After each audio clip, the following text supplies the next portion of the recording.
میرا نیا پاکستان مدینہ کے ریاست کے اصولوں پہ بنے گا۔ جے مدینہ پاک تیری مراد ہوئے نا تو پھر اس تیرے ملک اے عورتیں اعلان کر سکدیاں پریس کانفرنس کے جناب انج کر کے جی ساڈا جسم ساڈی مرضی، ایک مسلمان عقل کر سکدا؟ کیا چیز ہے آرائش و قیمت میں زیادہ، آزادی نسواں یا زمرد کا گلو بند؟ مسلمان بچیاں کل جڑیاں گھر وچ بیٹھیاں وہ کل اپنے ماں پیو نوں اے کہن کہ میرا جسم میری مرضی۔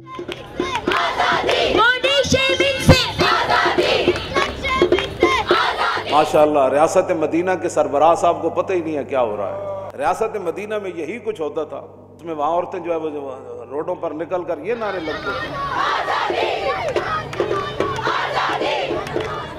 بس دلو غیرت دین دی گل آوے تو پھر خلیل الرحمان قمر دی طرح ہی گل ہونی چاہیے۔ تیری ایسی کی تیسی تیرا جسم ہے کیا بی بی؟ بولنے دے ان کو، تھوکتا نہیں ہے کوئی اس کا جسم آپ کے جسم پر۔ ساڑھا میں یار اے یہ بہت سادہ سا ہے اصول دوستی کو سر اپنا، اس نے ایڈی جنے والی گل کی تھی اور گل کرنی اس موضوع تے گل جچدی بھی ہے اسی جڑی انہیں کی تھی۔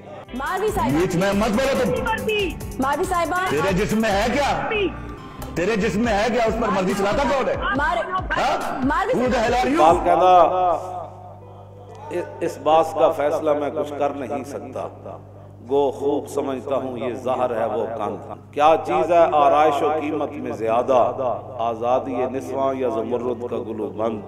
اقبال کہتا ہے تجھے پتہ ہے کہ قیمت اور حسن میں کیا چیز ہے کہ روڈوں تے مارچ کرنا عورت واسطے اے حسن ہے یا وڈی چادر پا کے باہر نکلنا اے حسن ہے؟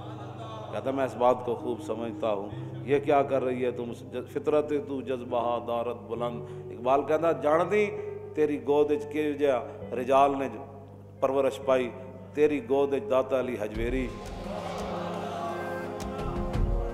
اقبال کہتا جدوں بھی تیری نگاہ اٹھے نا تو یورپ دے میدانہ دی طرف نہیں جانی چاہیے، یورپ دی تہذیب اور تمدن دی طرف نہیں جانی چاہیے، فیشنہ دی طرف نہیں جانی چاہیے۔ اقبال کہتا مسلمانہ دیاں دھیاں دی تے ماواں دی تے بیٹیاں دی تے پوتیاں دی تے نواسیاں دی تے بھتیجیاں دی تے بھانجیاں دی جدوں بھی نگاہ اٹھے تے جناب جدید تہذیب دی طرف نہ اٹھے، جدوں بھی تیری نگاہ اٹھے تے حضرت سیدہ فاطمہ الزہرا دے اسوہ حسنہ دی طرف جائے۔